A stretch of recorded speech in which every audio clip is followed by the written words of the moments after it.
Hey and welcome back to Vita vs 3DS. In this video I present to you my review of Mortal Kombat on PS Vita. Like with all my reviews, the graphics, sound, and gameplay will be reviewed, and then an overall score, which is not an average, will be given at the end of the review, which reflects my overall opinion of the game. Mortal Kombat on Vita runs at a silky smooth 60 frames per second, and never deviates or dips from that essential frame rate benchmark which is more or less required from the fighting game genre. Unfortunately, that is literally the only positive thing I have to say about the visuals. The game is absolutely atrocious looking and without a doubt the worst looking current gen portable fighter on either platform. Character models look downright awful. Polygon counts are so low that characters' joints point out at weird angles. The quality of the textures is even worse. Characters' muscles look painted on and awkward, and clothing textures are blurry and undetailed, and at times even look PS1 quality. Environments are barely passable with little going on. The game looks so bad that even the Soul Calibur PSP game looks better. The story mode uses the same CG models used in the console version, so it's really jarring to go from those CG models to the horrendous looking in-game models. The game even animates poorly, although the stiff, awkward fighting animations are a series staple and not an inherent problem of the Vita version of the game. I prefer smoother and fuller animations in fighters, not jerky punches and kicks like in this series. Mortal Kombat on PS Vita is arguably the worst looking game on the system. The graphics get a 2.5 out of 10. While not nearly as bad as the graphics, the sound also disappoints. The voice acting in the story mode and fight intros are painfully bad. Characters sound monotonous while delivering lines with few exceptions. I also hate how the characters utter gibberish while performing techniques during the fights. I'm aware that this has been around since the 90s and has become yet another series staple that many fans enjoy, but personally I found it stupid to hear Katana speaking English in the cutscenes, then muttering gibberish while fighting. The music is also a letdown.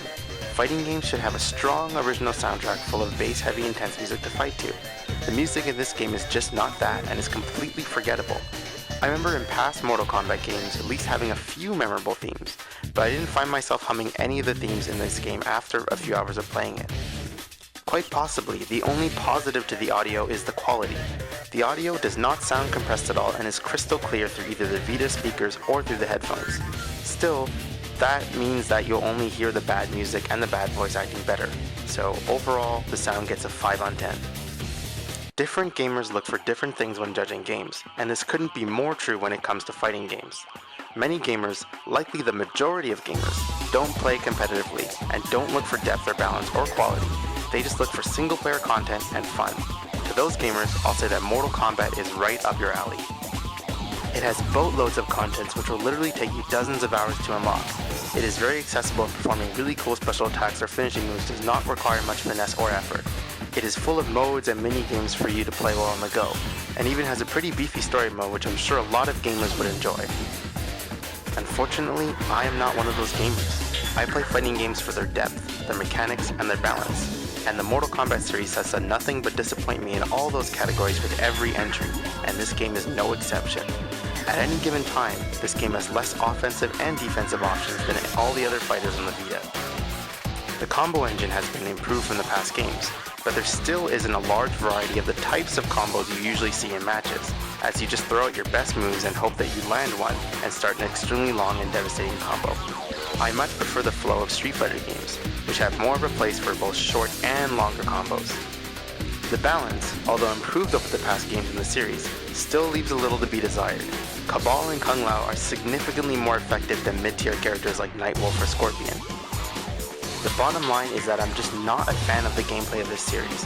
I don't like the way the fighting feels. I want more depth out of my fighting games. I want more balance out of my fighting games. While this game is a marked improvement over the previous entries in the series, it's just not up to par for a fighter on a system with as many quality fighters as Vita has.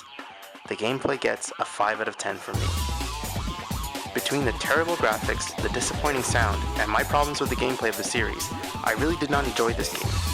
If you're one of the many gamers I mentioned who just want to pick up and play a fighter, beat up people, and enjoy single player content, then this game is definitely for you. However, those things mean little in a fighter to me. At a core level, Mortal Kombat is just not up to par. Overall, Mortal Kombat gets a 4.5 out of 10.